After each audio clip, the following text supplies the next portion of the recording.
Really, really cool tool. Really, really cool trick. You know, like everything else, you want to make sure you've got your profile completed. So, and I know that you've heard that.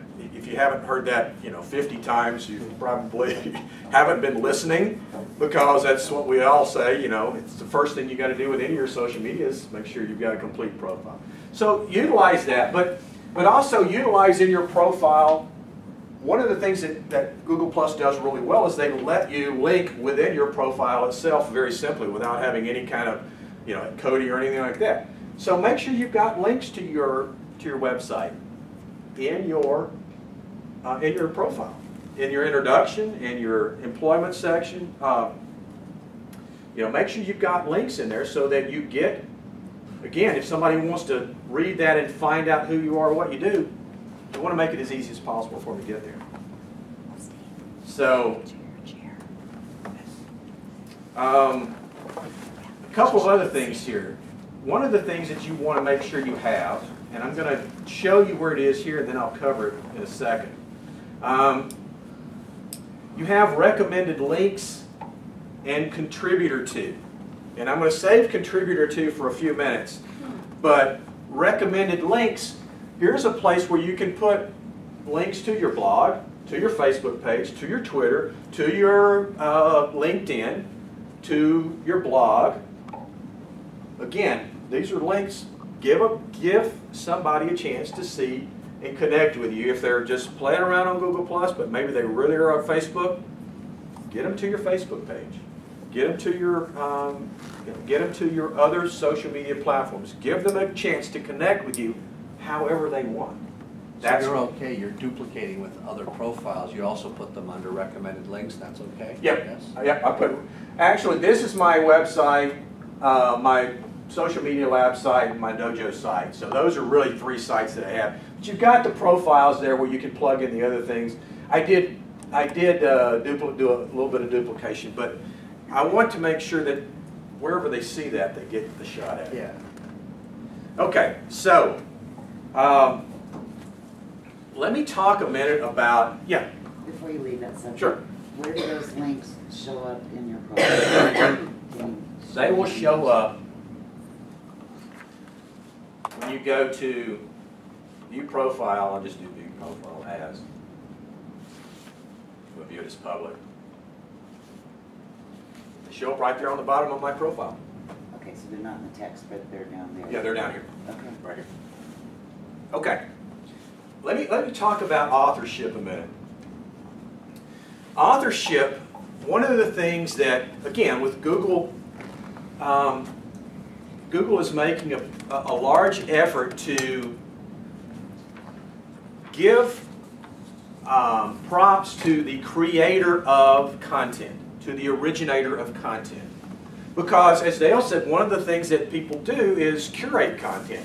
They pull articles from Google alerts or from other blogs that they read, and they share it, and that's how you come up with content. But you want to have your own content get the the Google juice. You want it to have the plus out there because you're going to get more credit if you generate the content, if it's yours originally. So part of what you do, part of the whole idea is you want to make sure that everything you create, so when I create my blog article, I want to make sure that Google knows that the author of that blog article is Gary Wagnon. Because I want them to be able to say, hey, this is, this guy is the one that created the content, he's not sharing it. Google also knows that if I take Sharif's article, for example, and I share it word for word, plug it in my, such a good article, I don't want to change a word of it, I'm going to plug it right into my blog and share it. Google will match up the fact that it's duplicate content. And they're going to say, hey, here's 2 sites that have the same content. One of these isn't going to get any credit because they didn't really create that. Now, if I reference and link back that Sharif wrote it and it's on his blog and I reference it back, then he's going to get credit. I'll get the share credit, whether it, the edge rank credit or whatever it is for being able to share that content out. But as far as me originating it and driving traffic back to my website, it's not going to. Because Google can match up and say, hey, here's 2 articles just alike. One of you didn't create this.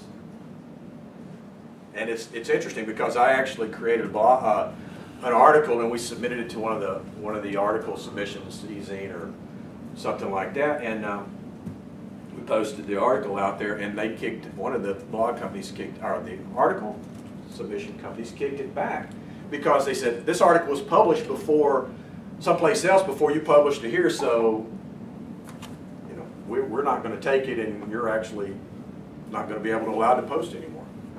It wasn't on e-zine, it was Buzzle, I think is who did that. But they found it within just a matter of hours. So they can monitor, they know what the content's out there. They know when content is not original. So as such, you want your content, you want your original content to carry that. So how do you get that authorship? How do you create the authorship to your blog? There's 2 ways to do that. And I gave you a detailed breakdown of how to do it on the back because it gets a little confusing. Because I read it about 8 times before I finally sunk into my little brain and went, oh, that's what I needed to do. So I wrote it down. But let's say, but if you're using WordPress, if your site is WordPress or you're sharing the content from your WordPress blog, then there's a real easy WordPress plugin that will do this for you. It's WP, it's Google Plus Authorship Plugin. And just do a search for Google Plus Authorship Plugin and install that plugin. Go to Google Plus, copy your profile, that long, Google Plus with about 400 numbers after it. Copy and paste that into the section in the user in your user panel on your dashboard of WordPress, and it's good to go. It populates that into that field every time. Really, really easy way to do that. But let's go through it if you want to put this on your website as well. Or maybe you're not using WordPress. Maybe you're using something else. There's 2 options to do this. One of them is to link your content to a Google Plus profile using a verified email address. So verified email means it's an email tied to that domain name. Not Gmail, not Hotmail, not Live, not whatever. It has to be to that domain name. So mine would need to be, my email address that I would use for this is sales@800biz.com. 800biz.com is the domain name where my blog resides. The email address sales@ is the verified email that says the content coming from 800biz, the blog on 800biz.com is attached to this, and we'll tie the 2 together. So you make sure that you have an email address on the same domain. Make sure that each article or post you publish on that domain has a clear byline identifying you as the author. So by Gary Wagnon or author Gary Wagnon. Every article I write, and this is something I preach to everybody I do when I do blog classes, every article I write, at the last paragraph of every article is my author's box or resource box, whatever you want to call it. It's a paragraph that says, Gary Wagnon is the owner of 800biz, Ninja Marketing Strategies, and the Ninja Marketing Dojo, program designed to help businesses master all aspects, blah, blah, blah. 800biz, Ninja Marketing Dojo are both live links, hyperlinked in. So that this is my one opportunity to sell, if you will. It's my one commercial at the end of my article. I never sell anything, I never pitch anything in my blogs. It's information that I give. But every one of them ends with that. That's my authorship verification, who I am, what I do. And it's also good links back to Google for my SEO. So, you have a link back to your blog from that, even though it's on the blog. Yeah, yeah. So, because I don't know where this is going to get. It's going to go somewhere else. Yeah, it may get. They may read it off StumbleUpon, Reddit, Dig, Delicious. They may share it to You know, it may be shared 12 times in Google+. Who knows? But it always comes back to me. Okay, so so you make sure you have that, and then you go to then the last step is to go to the Google authorship page, and I've got the link on here, and submit your email address to Google.